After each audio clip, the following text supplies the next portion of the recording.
Alright guys, welcome back to some more Monster Energy Supercross 3. Today, I actually have several different things to show you. The first part is what you're seeing right now. This is basically a big rhythm section track. I believe there's 9 rhythms, 10 if you count the finish line and the triples afterwards. So it's a pretty crazy track. I also use a 1986 CR250 two-stroke, and this is a challenge video. I haven't validated the track yet, but when I do, if you guys are on PC or if you really like it, I'll try and replicate it on PlayStation, and you can give it a go too. But let's jump into it, and I'll explain the track as well as the challenge. Alright, so the first 2 laps here are on the 1986 CR250 two-stroke. This first lap is what I would consider the bigger line, the fastest way around the track. So that is the lap I wanted to open up with. And there is multiple different ways through this section, or 2 different lines, I guess. And I do show you the second one on the second lap. This section has 2 different ways through it too. This is in my opinion, that is the faster way through it. This section is pretty standard. I mean, there is a couple ways through it, but the triple, triple, triple is by far the fastest way. This section is pretty sweet. You hit the half whoop, and then triple in, then double, and then you can hit this Supercross triple, double, single. That section also has 2 different ways through it too. I will tell you the design behind the track and how I decided to build it, but I kind of want to walk you through the first lap here and show you the main lines. This section is actually pretty easy. The table section here, what makes it tough is it is ascending. So for the first half, the tables are getting higher and then they descend. So you actually have to change your speed so you don't over or under jump.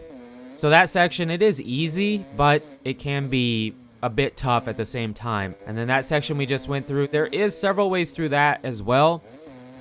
And then this rhythm section, there are 2 main lines through it.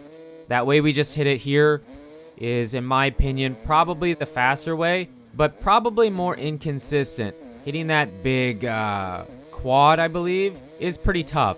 And then this whoop section, I actually put a small space in between them to make them a bit tougher. So there you go. That is the first lap around this track. Alright, so here we have lap 2. This lap has some of the alternate lines you can take. You will see one of them right away here off of the start straight. We do stick to the left side. No, my bad. The right side. So we quad in, triple, and then have a double into the corner, which is a bit different. We had that single the first lap. And then we take the exact same line here, but I will show you the alternate line through that section. And then we hit the triple, triple here. Now in this next section, we stick to the inside and hit this pre-made triple, and then double over the face of the Supercross triple, and then we triple out, which is kind of tough, and then we have a double into the corner. So that is a bit different. I don't feel like that's as fast, but I feel like it probably is a bit more consistent, even if I did say it is kind of tough. It just seems to be easier. Then we hit the table section the same. And in the next section, we attempt to take the same line we did the first lap, but we do mess it up. So you kind of see what happens or how you can take this section if you happen to not hit it right. You can hop off that table and then triple, but I didn't get the step off clean. So we ended up messing up the rest of that section. And then here, we take the inside step on, step off, triple, triple, double, double. So that is the alternate line there. And it's for sure easier to hit that line, but I have a feeling it's not as fast. You know, I haven't ran a heater using either lines around the track. It just doesn't feel as fast, so So now we're going to switch over to the 4-stroke and give you that comparison. All right, so here we got Webb on his 450. And you can kind of get a comparison between the 4-stroke and the 2-stroke around this track. I really don't have a lot to say about the comparison. I felt like they were pretty similar. I will say though, and you know, it could be due to a bunch of different factors, but it almost felt as if the 450 had a harder time getting around this track. And I mean, they're both set up the same. I didn't have a different setup for a different bike. It just kind of felt like that.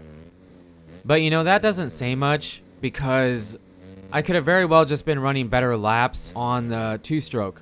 You know, maybe I was just in the zone a bit more on the 2-stroke than I was on the 4-stroke. It could be a lot of different stuff. So, in my opinion, they feel pretty much the same running them on this specific track. Now, if you were to test them on a different track or a different scenario, it might be different. But here at least, it felt pretty much the same. And we do hit this track pretty much the same as we have been, but we do mess up the rhythm section coming up. For me at least, that was probably one of the toughest sections on the track. The triple in pretty easy, but the next triple was tough. And then here we triple over, and then triple, single. There is a few ways you can hit that if you do mess up. And that's kind of what I was trying to say before at the beginning of the video, that these sections are built to where if you mess up, you can kind of fix yourself and get back into a rhythm because the track is just a big rhythm section. So if you can't get back into a flow after you mess up, the track wouldn't be very fun then. So I kind of wanted to build it to where it's kind of forgiving, but yet it's tough at the same time. So throughout the laps you're going to see here, we do hit some different lines that maybe you haven't seen yet, so keep an eye out for that. But for this part of the video, I want to put out the challenge. This is a very long track with a bunch of different rhythm lanes, so it's easy to make a mistake. So the challenge, and I can't do it, I haven't tried too much, but I'm a pretty inconsistent player, so I'm pretty sure I can't do it. But the challenge is that you have to do 2 laps in a row without making a mistake. Sounds easy, and maybe it is for some of you guys, but for me it's not. And the other part of that challenge is that each lap has to be different. You have to hit both of the main lines. That's the part that makes the challenge tough, is that you have to hit both ways around the track. So I haven't validated it yet, but I will. And it is on PC, so I guess the challenge kind of goes out to the PC guys because that's where I made the track.